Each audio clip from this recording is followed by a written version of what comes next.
We're going to be starting today to introduce to us what DevOps really is about. All right. So what is, DevOps? And that is the thing that we're going to be covering, in today's class. All right. I hope you enjoy today's session. All right. So let's dive right into what DevOps, is. All right. So let's take a look at the overview and the concept. Now, what exactly, is DevOps? Now, I'm sure you have heard about these. For some of us who are maybe you've done maybe a training on DevOps before, or perhaps you've maybe done a little bit of research, about DevOps. I'm sure you've come across this definition, before, which says DevOps is a set of practices and cultural philosophies. Now, that is to tell you that DevOps is not, a tool. It didn't start out as a role. Rather, it is a practice. It is a cultural philosophy, or something that you can say that it is basically a mind shift, right? All right, just basically deviating from the norm, of how softwares were being developed. Now, DevOps basically combines two things together, which is the development and the IT operations. And the goal of DevOps is to shorten the development life cycle. All right, you have organizations that are building softwares, all right, and sometimes it takes a longer period, all right, to release maybe just a single feature, all right, and thereby, wasting money, wasting resources, and all of that. Now, DevOps came into the picture basically to help to shorten this life cycle. So it's a principle, it's a practice, basically to say that, all right, now how can we improve, upon software delivery? How can we make the process more efficient?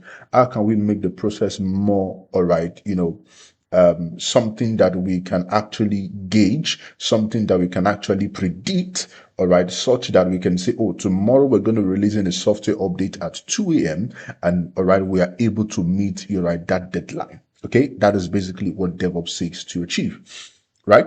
Now, one of the goal also of DevOps is to improve collaboration between developers and the IT operations team, right? Which ultimately will result in faster, more reliable software delivery. Now, one thing that we must understand is that, traditionally we have the developers, right? Now, their job is basically to develop application softwares. All right. Now, in most cases, when they are done with this development, they do their own testing on their own system, and then they send that to the operations guy.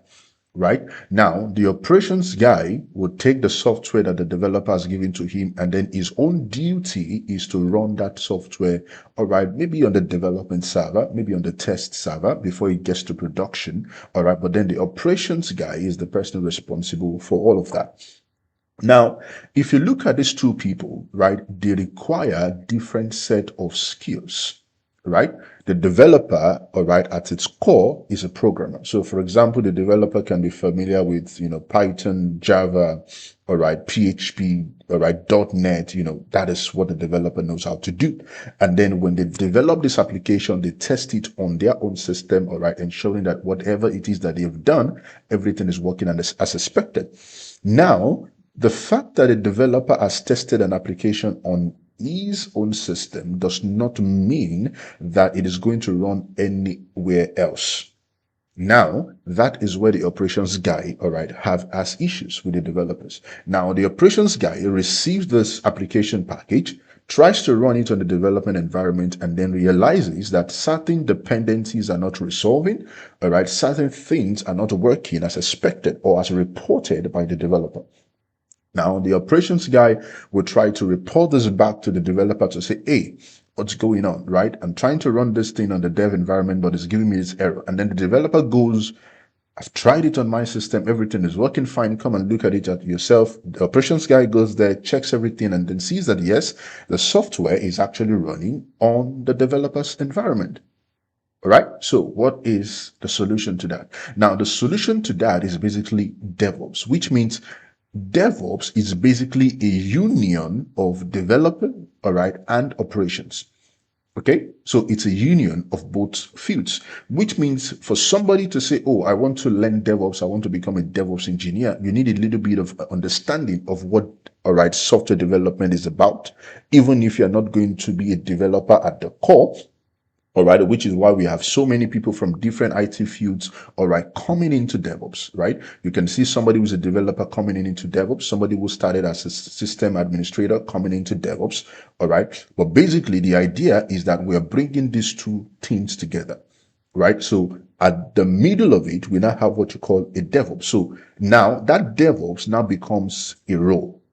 All right. And then today we have what we call DevOps engineer, DevOps this and all of that, right? So DevOps is basically a union of development and operations. And that gave birth to what? To DevOps.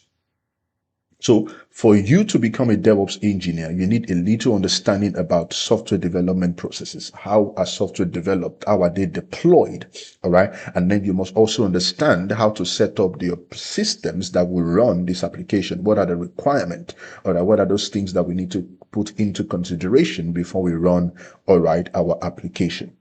Right? So again, DevOps is a practice, it's a philosophy that seeks to shorten, all right, the software development lifecycle, basically ensuring frequent update, frequent fixes, all right, that aligns with business objective.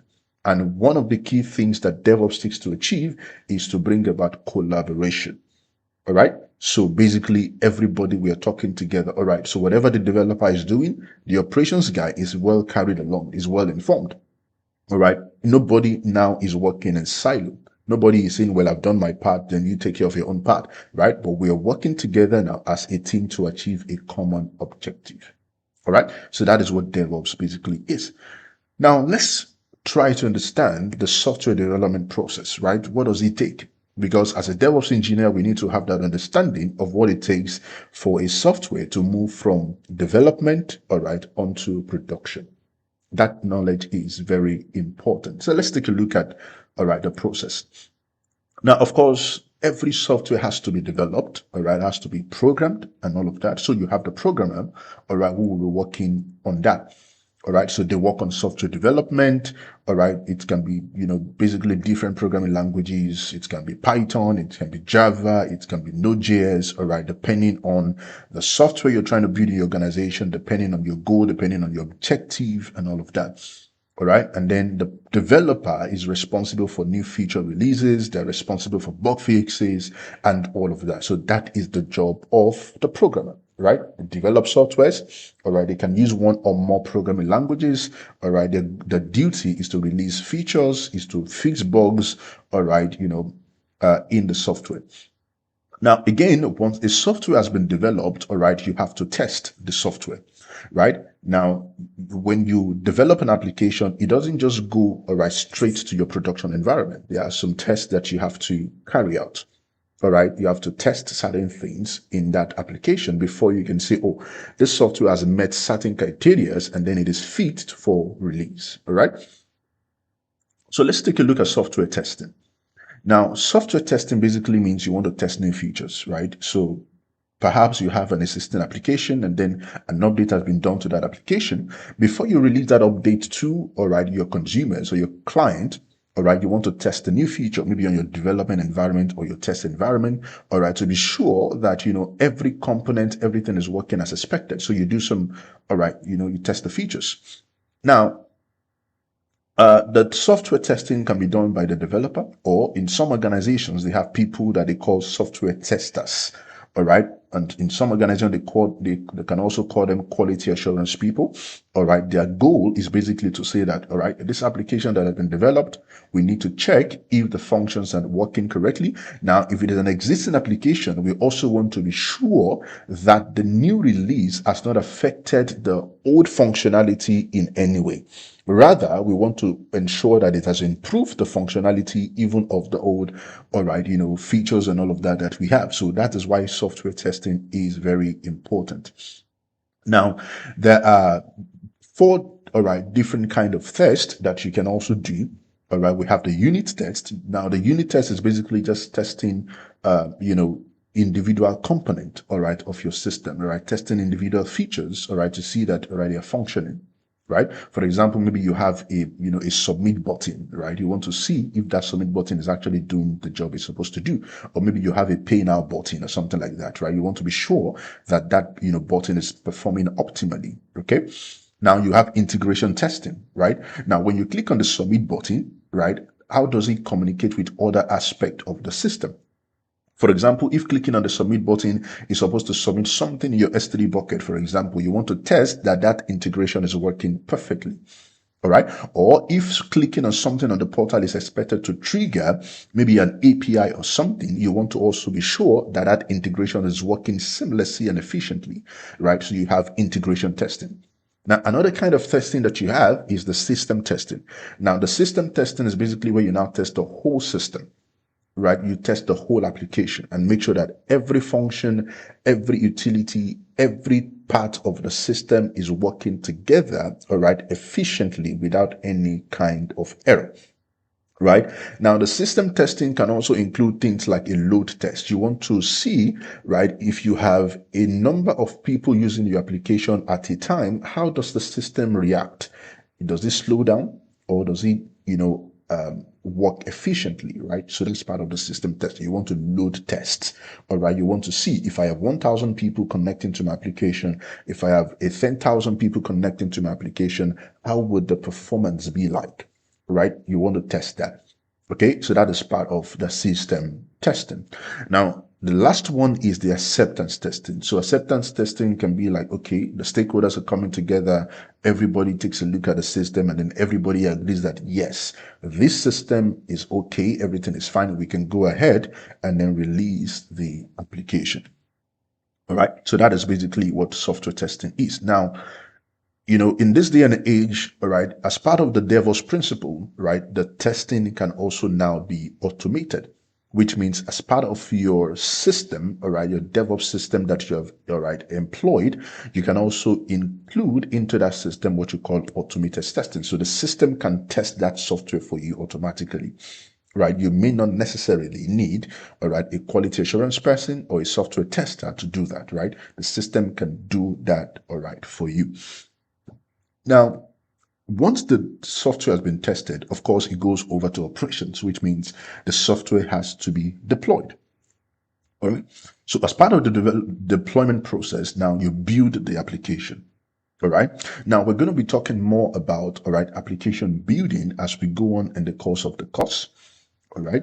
But then one of the things that happens in the operation is that the operations guy takes the software and then builds the application into what can be executed, all right, on the target system.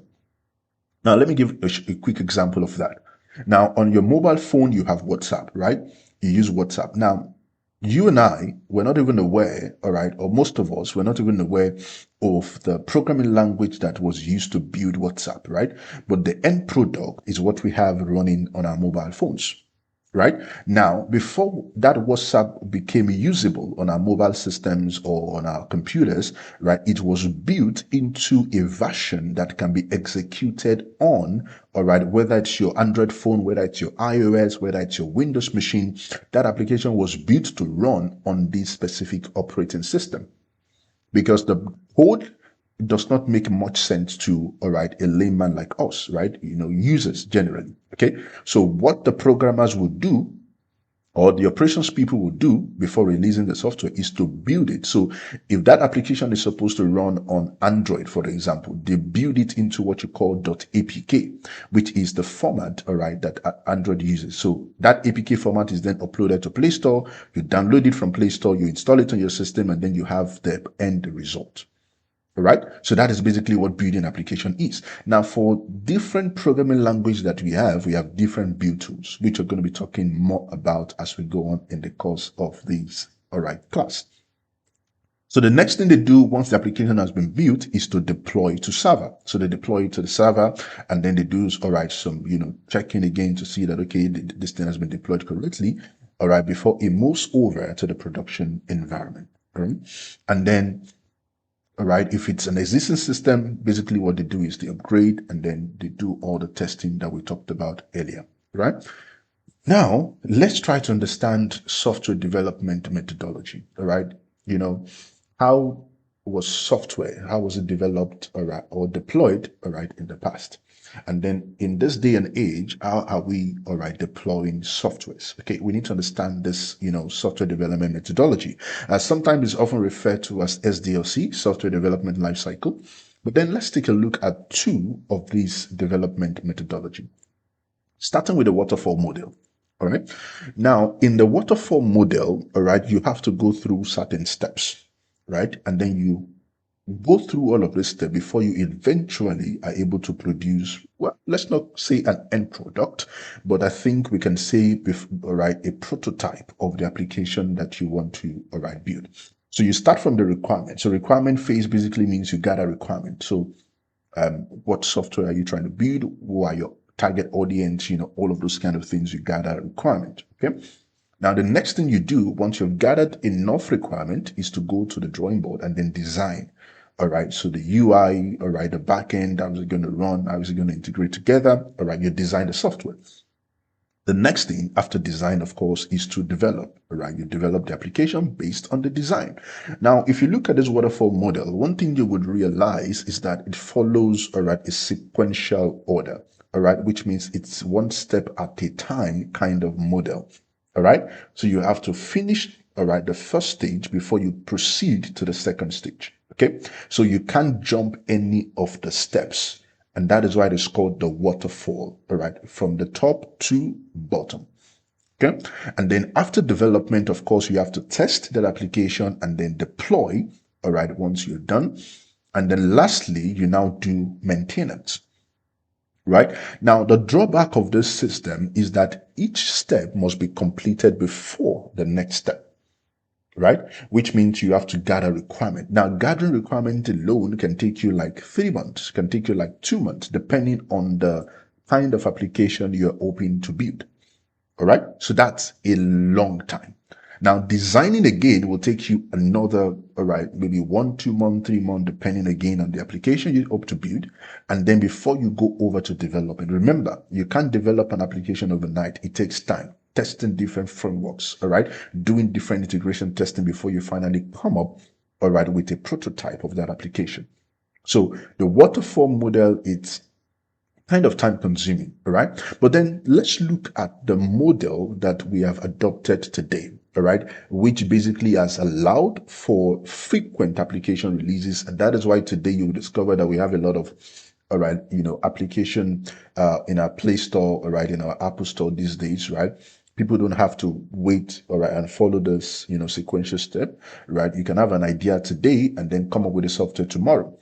All right. So let's look at that model. And that model is called the Agile model. All right. It is called the Agile model.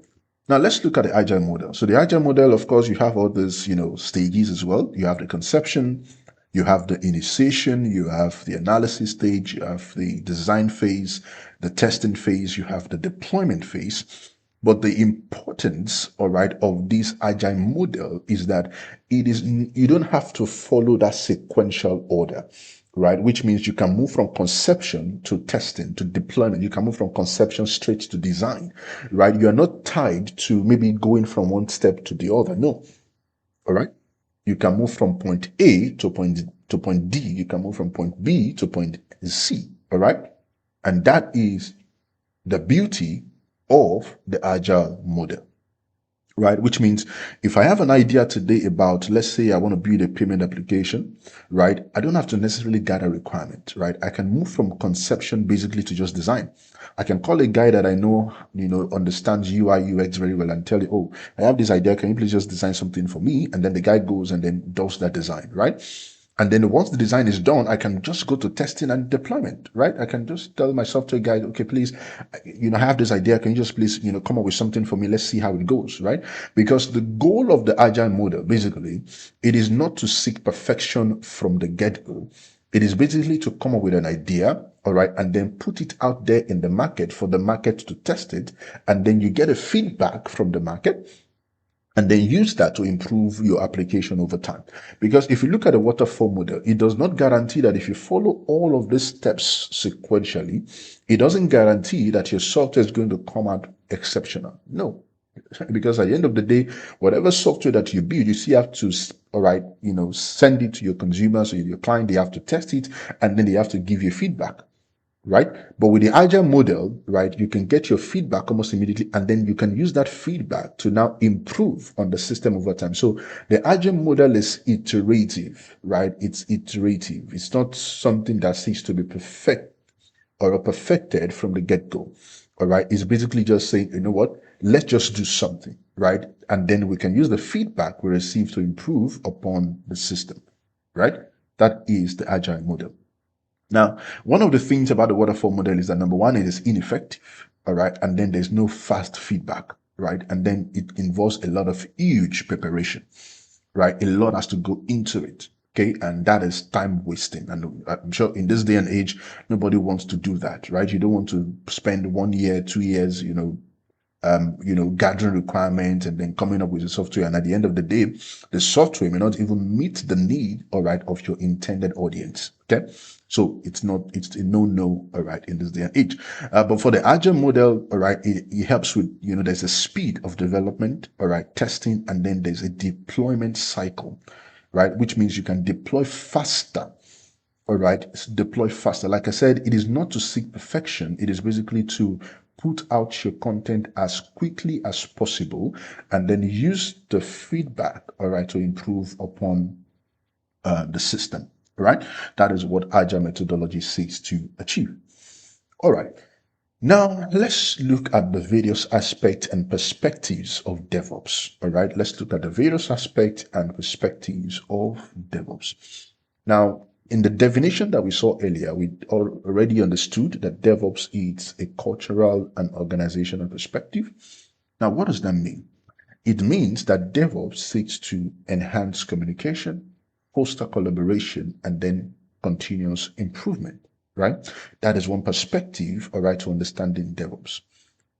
Now, let's look at the other perspective, process, practices, and perspectives, right? Now, that seeks toward to do what you call continuous integration and continuous delivery, right? That is another perspective, all right, of DevOps. Continuous integration, continuous delivery. Don't forget, the DevOps principle is basically built upon the Agile methodology, all right? And what Agile methodology, all right, seeks to achieve from what we've seen just now is to ensure, all right, faster deployment cycles, which means you have to integrate continuously, you have to deliver continuously, all right? Now, the third angle is technological and tools perspective. Now, DevOps seeks to automate and then, of course, to do some containerization, which means, all right, every of the manual processes that we have been doing, all right, we have to automate those processes. We want to reduce human error as much as possible. All right, we want everything to be automated, all right, from the commit phase up to deployment, all right, into production. We want everything to be automated, all right, and then we want to deliver our application in a lightweight fashion. That is where containerization comes into the picture. All right, now the other perspective is business value perspective. Now that seeks to achieve, all right, customer satisfaction and to drive business growth, right?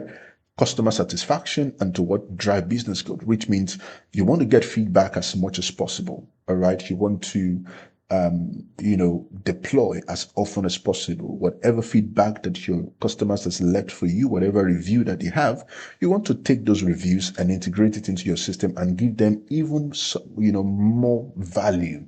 All right. For the time they have invested using your application and all of that. Now, the last perspective is life cycle and workflow perspective. That's the last perspective. Now, that perspective basically seeks to, all right, enhance monitoring and then feedback driven improvement. All right. We want to monitor our systems. We also want to drive our improvement, all right, based on feedback. Which means when you're deploying an application, when you're developing an application, you have to have it at the back of your mind that you are not developing this application for your own consumption, right? You are developing for certain people, certain audience. Now, in order for that application to be acceptable, to be useful, to fulfill that which it is intended to fulfill, you must engage your audience, right? Their feedback is very important. right? Very, very important. You cannot do without their feedback. Okay. So you engage them, you take their feedback, and then you use that to drive, all right, your application, the improvement, all right, the update, and every other thing. Because I mean, you can think in your head that an update is important, but your customer might be saying, well, we want something else. This is the things that we want. And then you look at that, update, you look at that feedback, and then you use that to improve your system. Now, one organization that does that very, well is Amazon, right? AWS. All of the applications that they have built so far, all the cloud solutions that they have, all the services that they have, right? Quite a number of them are basically as a result of the feedback that they have received from their customers. All right. And then they iterate very quickly and then they release already softwares, these updates, at the reinvent and all of these kind of programs that they do. All right. Okay, now looking at all this perspective, that brings us to the tools. All right, now each of this perspective has a tool that as DevOps engineer we must get familiar with. All right, because at the end of the day, yes, it is a culture, yes, it's a philosophy, yes, it's a mind shift, but there are tools that will drive this cultural change. There are tools that will drive this philosophy, and as DevOps engineer, we need to know how to use this tool. Now, not just know them individually, but we need to know how to use them, connectedly, right? How these tools connect to one another, right? Because you're going to be working with systems, so you need to understand how the systems integrate with one another. All right. So let's look at a few number of tools that are required, all right, for each of these, all right, perspective. Number one, when you talk about collaboration and continuous improvement, you're talking about Jira, right? That is where you can, pick up ticket, understand what your team members are doing, understand, what work has been done, what work has been completed. You also have Slack, where you can also, right, interact with people. Now, one of the things about this tool is that they can integrate with your different systems. For example, you can integrate Slack with your Jenkins or a CI server, for example, such that every build that happens, all right, you get notified in your Slack environment. Whatever that happens, all right, within your pipeline, you get a notification, right? So these are the tools that, all right, we need to understand as DevOps engineers. Now, for continuous integration and continuous delivery, Jenkins is is like the oldest tool, all right, for that, all right, which you can use to build your pipeline that can help you to take your code from the Git repository and then deploy it all the way, all right, to your production server. But during that pipeline, there are things that you can include. For example, you can do some static, code analysis, all right, you can integrate certain other things there. You can build your application, deploy it to maybe your Docker Hub or your ECR repository, and you host a lot of other things. And then you have GitHub Actions, which is the new CI tool, that we have today. Okay, so these are tools that we're going to be learning as we go on this journey. Now, for automation and containerization, you have Terraform, which is basically an infrastructure as code tool that you can use to deploy your infrastructure, right? You don't have to go to the console of AWS, for example, to set up your infrastructure. You can just, have your infrastructure in form of a code. And one of the beauty of that is that it makes your application, you can replicate it in any environment without much, modification and much stress. And then for containerization, you have Kubernetes, which can help you to containerize, to manage, to orchestrate your container, application. These are tools, again, that we're going to be learning on this journey. Now, to improve customer satisfaction and business growth, you can have, for example, if you're building natively on AWS, you can have a code pipeline on AWS that you can use, to deploy your applications, and then you can have what you call Amazon X-Ray, which can actually help you to check, what is happening, within your environment. It can give you more like a trace that shows you, the systems that your application has interacted with along the way. Right. So that is one important thing. So you can use that to also, get an idea of how your application is performing. All right. What are the bottlenecks that your application faces along the way? And then you can, take all of that feedback and then use that to improve your system and customer satisfaction. Lastly, for monitoring and, feedback driven improvement, you have Prometheus, you have Splunk. Now, these are system monitoring tools. For example, you can use Prometheus to monitor your servers, all right, your containers, your system, and see if there's any downtime. It has an inbuilt alert manager that you can also configure, all right, that can give you certain feedbacks about how your application and infrastructure is doing in real time. And then for Splunk, you can use that to aggregate your logs, all right, from the application to just get insight into how your application, all right, is doing.